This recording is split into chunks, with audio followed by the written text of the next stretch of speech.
Au cours de notre vie, nous avons été les témoins d'un phénomène nouveau ou du retour d'un ancien phénomène. C'est l'ascension rapide des dictateurs. C'est bien la vérité de dire que cela tient du phénomène. En quelques mois très courts, venant de nulle part et de rien, échappant à l'ostracisme, au ridicule et à la méfiance générale, ces dictateurs se sont élevés à une place où non seulement leurs propres nations sont courbées à leurs pieds, mais où toutes les nations retiennent leur respiration tandis qu'ils parlent. Comment expliquer cela? Quel en est le principe fondamental? Cela remonte au conseil éternel de Dieu. Dans ces conseils, Dieu a décidé de rassembler sous la souveraineté de son Fils le gouvernement de ce monde. Adam était l'image de celui qui devait venir, Romains 5, 14. Il a été fixé un jour où il doit juger le monde avec justice dans l'homme qu'il a établi, Acte 17, 31. Et il nous a commandé de prêcher au peuple et d'attester que c'est lui qui a été établi par Dieu pour juger les vivants et les morts, Acte 10, 42. En effet, il y a un seul Dieu et un seul médiateur entre Dieu et les hommes, Jésus-Christ, homme, 1 Timothée 2, 5.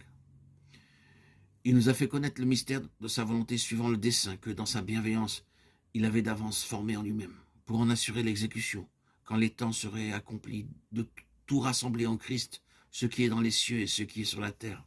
Éphésiens 1, 9, 10. Celui qui est descendu est le même que celui qui est monté au-dessus de tous les cieux, afin de tout remplir. Éphésiens 4, 10. Car c'est en lui qu'ont été créées toutes choses, dans les cieux et sur la terre, les visibles et les invisibles, soit les trônes, soit les dominations, soit les autorités, soit les puissances. Tout a été créé par lui et pour lui.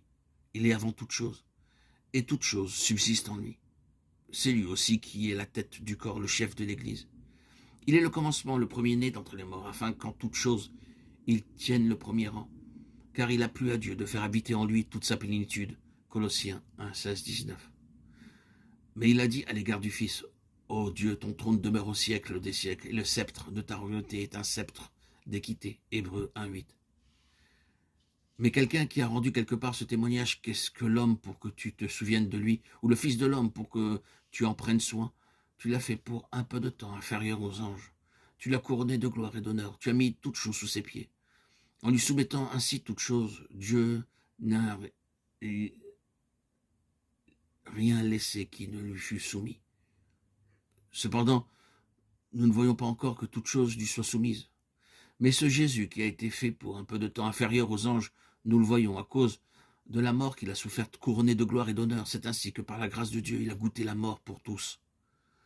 En effet, il convenait que celui pour qui et par qui sont toutes choses, voulant amener beaucoup de fils à la gloire, éleva à la perfection, par les souffrances, l'auteur de leur salut. Hébreux 2, 6, 10. C'est ainsi qu'il a été établi que le gouvernement de ce monde et de tout ce qui, au-delà de lui, est lié à lui, a été éternellement donné à un homme, à celui qui a reconnu être le Fils de Dieu, qui est devenu le Fils de l'homme. Il est héritier de toutes choses. Hébreux 1, 2. L'héritage est le monde habité à venir. Hébreux 2, 5.